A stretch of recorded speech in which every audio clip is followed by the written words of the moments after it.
La primera pregunta de la noche es si existen los ángeles guardianes o, como tradicionalmente se les dice, el ángel de la guarda.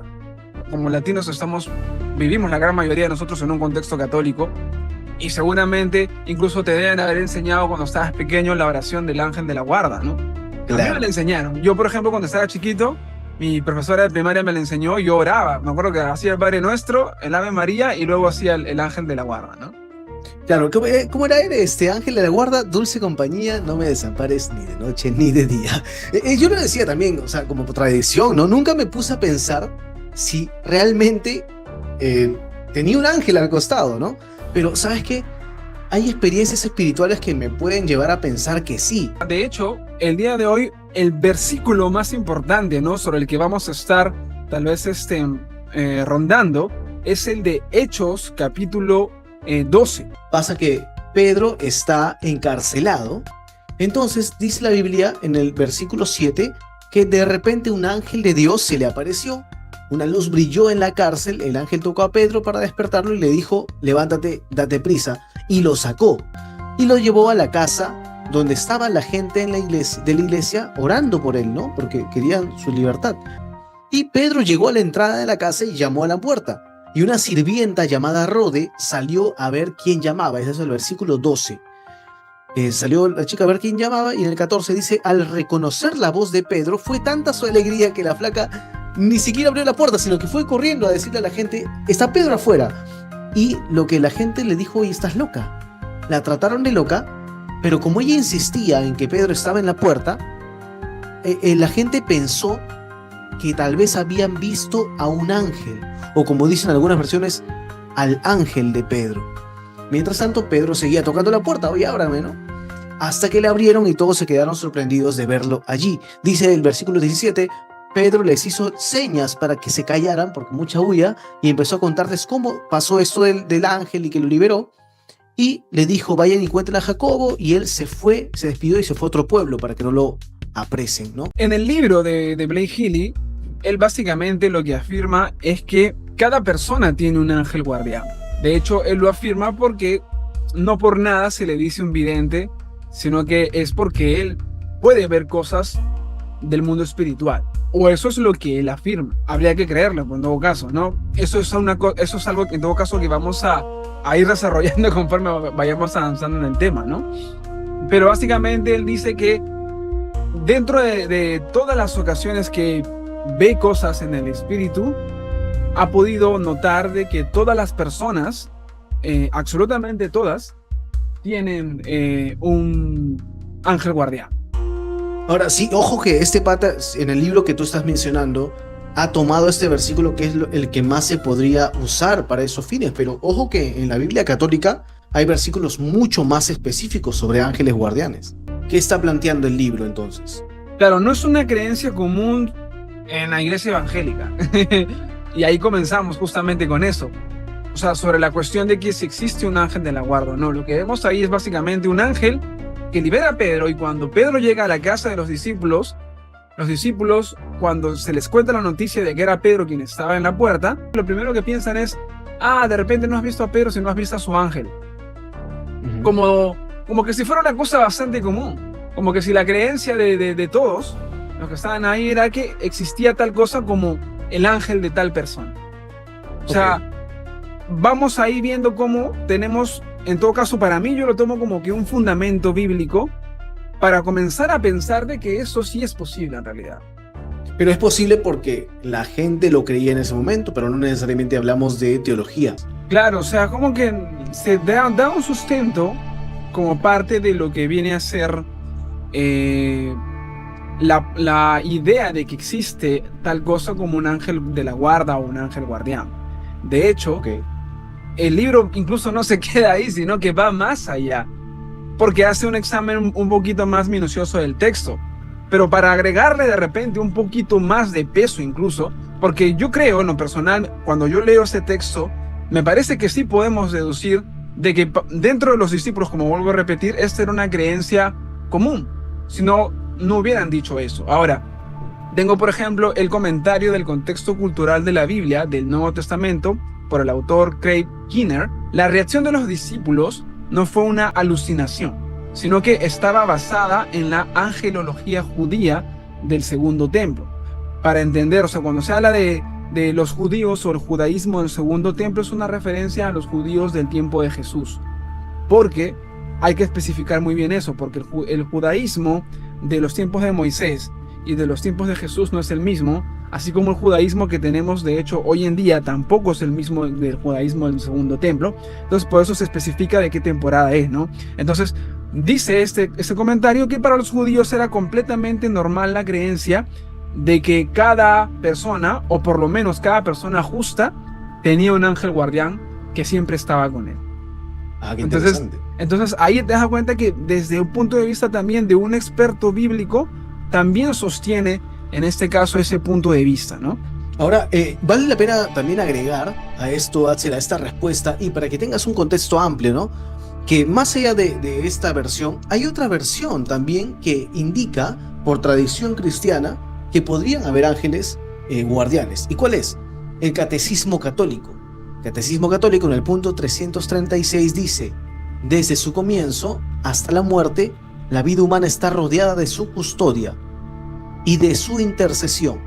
Nadie podrá negar que cada fiel tiene a su lado un ángel como protector y pastor para conducir su vida. Eso lo dice San Basilio Magno.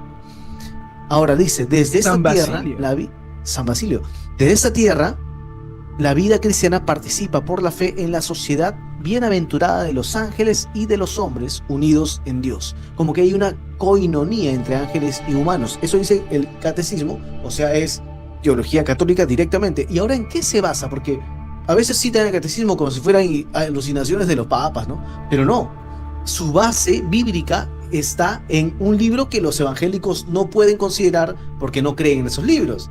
Tobías, el libro de Tobías, en el capítulo 5, en el versículo 4, pasa que aparece Rafael a Tobías. Dice en el versículo 4, Tobías fue a buscar a alguien que conociera bien el camino y lo llevara al país de Media. Cuando salió se encontró con el ángel Rafael, pero Tobías no sabía que era un ángel de Dios. Entonces Tobías le preguntó, joven, ¿tú de dónde eres? Y él, soy israelita igual que tú, le dijo Rafael, estoy buscando trabajo. Ah, ya, ¿sabes cómo llegar al país de Media? Soy Rafa. Sí, o sea, le dijo, soy Rafa, no, estoy escuchando allá, y lo acompañó. O sea, Rafael se hizo el suecazo, pero para acompañarlo, para protegerlo. Y se devela esto, porque estamos en el capítulo 5, versículo 4, y luego en el capítulo 12, recién se revela que él era Rafael y le dice, adora a Dios, no me adores a mí, todo bien, yo estoy para proteger, Entonces, esta es la base bíblica del catecismo católico para indicar eso. Estoy seguro que el autor que tú citas, no fuera protestante, habría citado a Tobías, porque es más claro que el agua esto. O sea, depende, ¿no? Porque hay que también tomar en cuenta algo. Históricamente, o sea, en la actualidad la Iglesia Evangélica en su conjunto no reconoce los libros deuterocanónicos como inspirados, pero hasta hace nomás algunos siglos sí fueron libros que eran utilizados dentro del contexto eclesial, o sea, se leían incluso en la iglesia. Por ejemplo, personajes como Jonathan Edwards o John Wesley leían esos libros y los citaban de hecho dentro de la iglesia por ser considerados como libros de edificación, dado que te puede aportar en este caso un contexto histórico, un contexto acerca del periodo intertestamentario que se suele hablar, ¿no? Entonces, o sea, no es que hayan sido libros que no tengan ningún tipo de valor o ningún tipo de autoridad. De hecho, históricamente sabemos que hay otras iglesias, no solamente la católica, que también considera sus libros, ¿no? Así como, por ejemplo, la iglesia etíope es la única, creo yo, que hasta donde tengo entendido, que acepta el libro de Enoch, que de hecho es otro libro que también dice cosas bien alucinantes, ¿no? Pero volviendo un poquito al tema, es probable que sí, ¿no? Probablemente si hubiera sido católico se hubiera fundamentado también en ese verso, que de hecho cuando se cita a San Basilio, que es el que ha citado o sea, como parte del catecismo, San Basilio no es simplemente un santo más, sino es considerado un padre de la iglesia, ¿no? Claro, o sea, quiero decir que también hay cristianos que realmente no tienen ni idea de qué libros deuterocanónicos hay, o sea, libros que no pertenecen al canon cristiano evangélico, y no se han esforzado ni siquiera en averiguar qué hay, o sea, qué dicen. En todas las misas católicas citan, o al menos en las bodas cristianas que yo cuando grabo voy, citan el libro de Tobías, por cuando se une en matrimonio con su mujer, porque hacen el pacto matrimonial ahí. Tú normalmente vas a escuchar otros versículos en la boda protestante, ¿no? Acerca del amor, bla, bla, bla. Pero en Tobías es mucho más claro, por eso lo citan. Y ahora mismo también, o sea, si tú ves incluso en el capítulo 12 que mencionaba de Tobías, en el versículo 15, cuando luego de toda esa proeza y ese paso, habla Rafael le dice: mi verdadero nombre es Rafael, dice el versículo 15. Soy uno de los 7 ángeles que sirven al Dios Todopoderoso y siempre están en su presencia. Al oír esto, Tobías y Tobit comenzaron a temblar y se inclinaron hasta el suelo con la frente, pero el ángel les dijo: tranquilos, no tengan miedo, al contrario, alaben a Dios en todo momento, pues yo no vine por mi cuenta, fue Dios quien me envió. Por eso alábenlo siempre y canten himnos en su honor. Aunque ustedes me han visto comer y beber, en realidad no lo hacía, solo fingía hacerlo porque soy un ángel. Alaben a Dios de la tierra y denle gracias, y ahorita yo regreso donde está Dios, pero ustedes pongan por escrito lo que les ha pasado. O sea, estamos hablando de un encuentro con un ángel que soporta la teología angeleológica de la Iglesia Católica y que tranquilamente nos puede caer directo porque somos cristianos igual y podemos tomar esa versión, pero como que a veces un evangélico tiene como miedo de hablar de estos libros como si fueran heréticos. No son heréticos. De hecho, puede aportar bastantes datos interesantes acerca de el contexto judío, ¿no? Para entender cómo leer cualquier otro libro de historia que te va a ayudar a entender un poco más cómo vivía la gente de ese tiempo, ¿no? Pero lo loco de esto en realidad es de que tenemos otro texto que creo yo que va a dejar las cosas incluso más claro, que viene a ser el de Mateo capítulo 18 verso 10, que dice lo siguiente: mira que no menospreciéis a uno de estos pequeños, porque os digo que sus ángeles en los cielos ven siempre el rostro de mi Padre.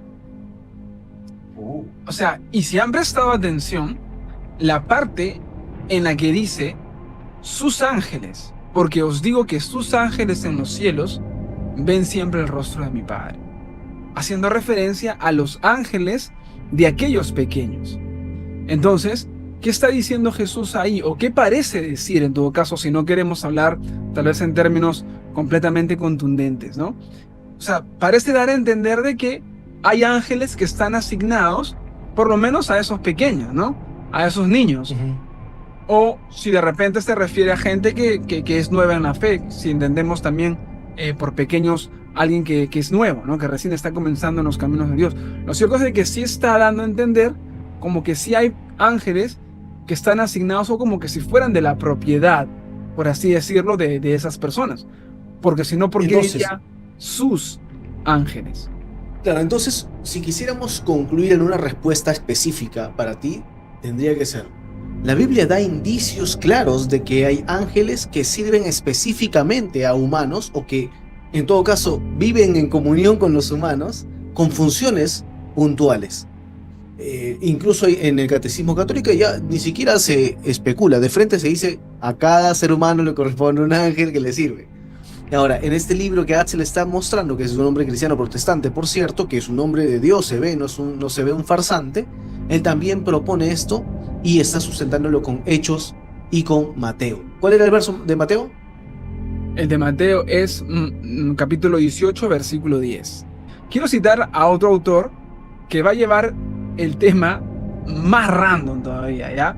De hecho, no es un autor cualquiera. Probablemente para los que tengan ese andados a la lectura profunda de la teología y los comentarios, no les va a ser ajeno este nombre, que es F.F. Bruce, que es un experto en temas bíblicos, ¿no? Y ha escrito un montón de libros y comentarios. Que, de hecho, en su comentario al libro de los Hechos, menciona que esta creencia era tan común que ni siquiera el autor, en este caso Lucas, se molesta en explicarla. O sea, no dice, porque algunas veces vemos que cuando hay algo raro, luego como que abre paréntesis y dice, y porque esto era así en aquellos tiempos, ¿no? Pero, especifica, claro. Pero cuando los discípulos dicen, no, seguramente has visto al ángel de Pedro, o sea, no se molesta en explicar, porque todos los judíos creían que a una persona podía tener un ángel. Ahora, no se molesta en explicarla y continúo con la cita, ¿no? Lo que indica que para la audiencia original era un hecho aceptado que los ángeles podían ser dobles de los hombres. Ahora, O sea, no solamente hablamos de un ángel de la guarda, un ángel que te está cuidando, sino que un ángel que es como tu doble. O sea, un igual que yo, que es una versión ángel. A eso te refiero. Exactamente. Por lo cual entramos aquí a la segunda pregunta. ¿Qué pasa en el mundo espiritual mientras duermes?